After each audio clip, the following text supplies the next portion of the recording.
O Evangelho deste 25º domingo do tempo comum é um Evangelho que nos leva a uma intimidade com Cristo. De fato, o trecho que hoje meditamos começa com estas palavras, que ele traz os discípulos num lugar apartado e começa a falar com eles, ensinando de forma particular os discípulos.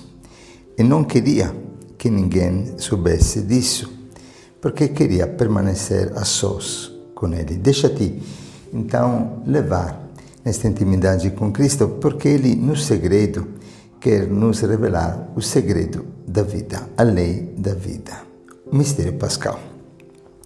De fato, dizia-lhes, o Filho do Homem vai ser entregue nas mãos dos homens e eles o matarão. Mas 3 dias após sua morte, ele ressuscitará. Non è importante o cammino numa viagem. O cammino passa pela cruz, ma aquilo che vale a meta e vale a pena poder experimentar o poder da ressurreição. Isso implica um cammino que realmente nos leve a descobrir o segredo que está contido in tutto aquilo che nos cerca. Pois de fato o querigma non è apenas o conteúdo da nossa fé, o coração da fé cristã, Cristo, que se entregou por amor, morreu crucificado e ressuscitou, para que tenhamos vida plena. É também um segredo que regra todo o universo. Tudo aquilo que existe, pequeno e grande, é sustentado por esta lei. A lei que João descreve no capítulo 12, versículo 24, do grão de trigo, que se não cair na terra e não morrer, não dará fruto. O sentido da nossa vida, então, é fecundidade, é dar fruto, é poder fazer da nossa vida um dom para os outros, descobrir que a nossa vida tem um sentido, esse sentido que muitos hoje estão perdendo, o sentido da própria existência, descobrir que a vida é um chamado a servir, como disse o ditado, que não vive para servir, não serve para viver. Sem dúvida, atrás desta crise de existência que leva muitos jovens a suicídio, existe exatamente este desafio, entender que a nossa vida é uma missão. Jesus sabe que tem uma missão bem clara e se dirige decididamente para Jerusalém, para entregar a vida, mas sabendo que esta é apenas a porta para poder entrar nesta glória da ressurreição, que levará o mundo a uma transformação incrível, ao nascimento de testemunhas desta ressurreição.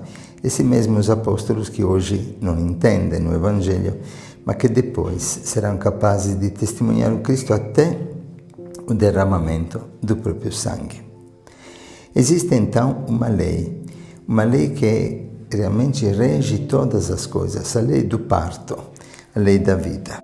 Jesus é consciente disso e não por acaso ele, em outras palavras, dirá no Evangelho de João, no capítulo 16, a partir do versículo 20, vocês vão chorar, se lamentar, mas o mundo vai se alegrar. Falava da sua paixão.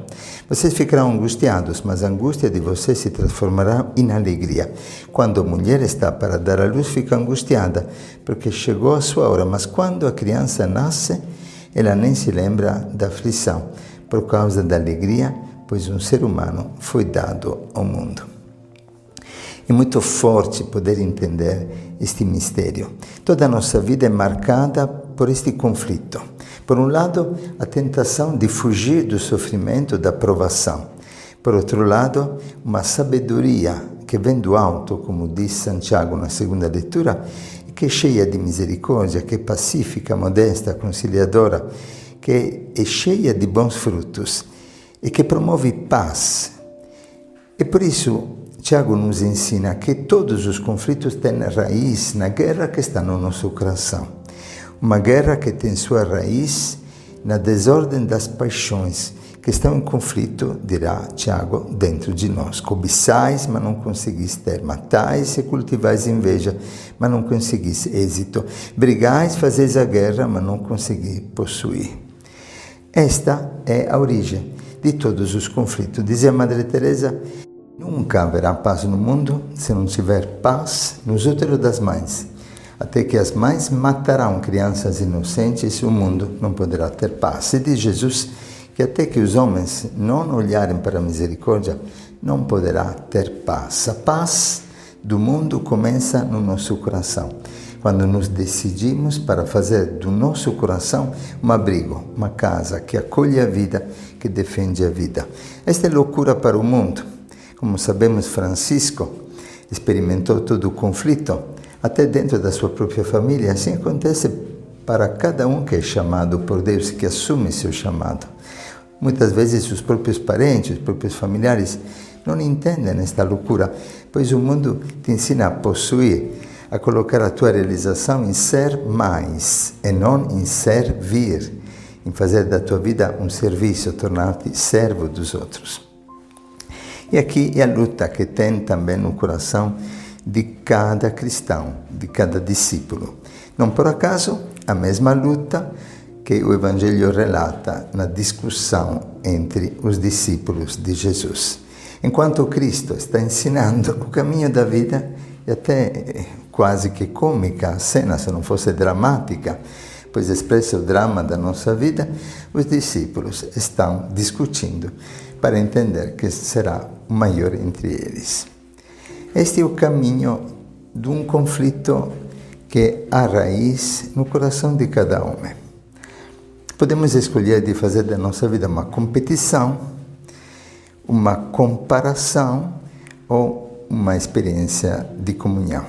Muito bonito aquilo que me falava nesses dias um jovem engenheiro.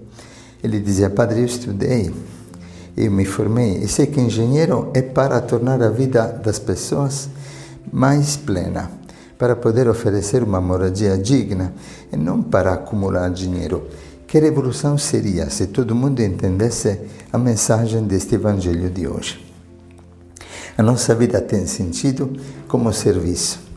O engenheiro pode oferecer uma moradia que seja descanso, que seja digna dos filhos de Deus. O médico pode oferecer saúde. E como é terrível quando os homens fazem da própria profissão uma oportunidade apenas para sistemar a própria vida, excluindo os pobres da assistência necessária apenas porque carecem de meio econômico. Aí a humanidade se torna fratricida, uma humanidade que mata como Caim, o próprio irmão.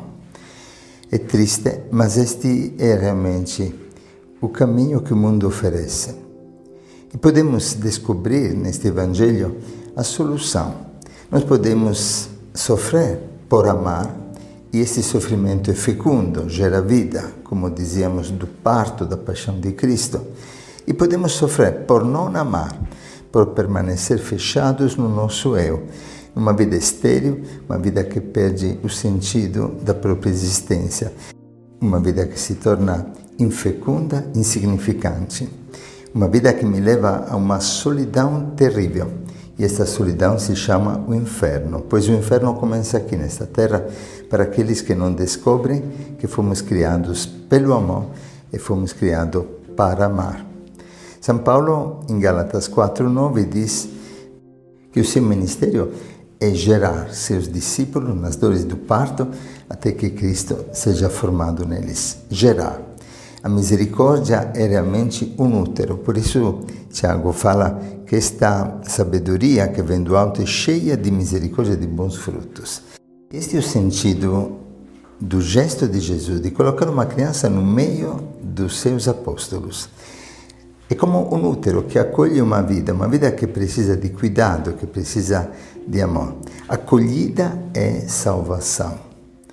Não é por acaso que 5 vezes no único versículo, no versículo 37 do Evangelho que estamos lendo, se fala de uma acolhida, que acolhe uma criança, acolhe o Cristo, e quem acolhe o Cristo, acolhe o Pai que o enviou.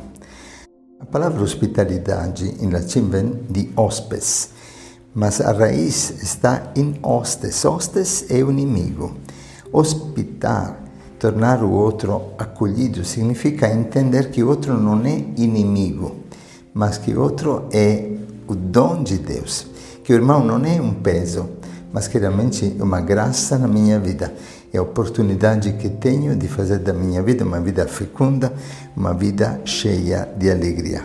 Pois esta é a alegria que nós podemos descobrir. Uma alegria que tem no mistério pascal, no querigma, morte e ressurreição de Cristo, o segredo de toda existência humana. E termino com estas palavras que são atribuídas ao Papa Francisco e que diz: os rios não bebem sua própria água, as árvores não comem seus próprios frutos. O sol não brilha para si mesmo, as flores não espalham sua fragrância para si. Viver para os outros é uma regra da natureza.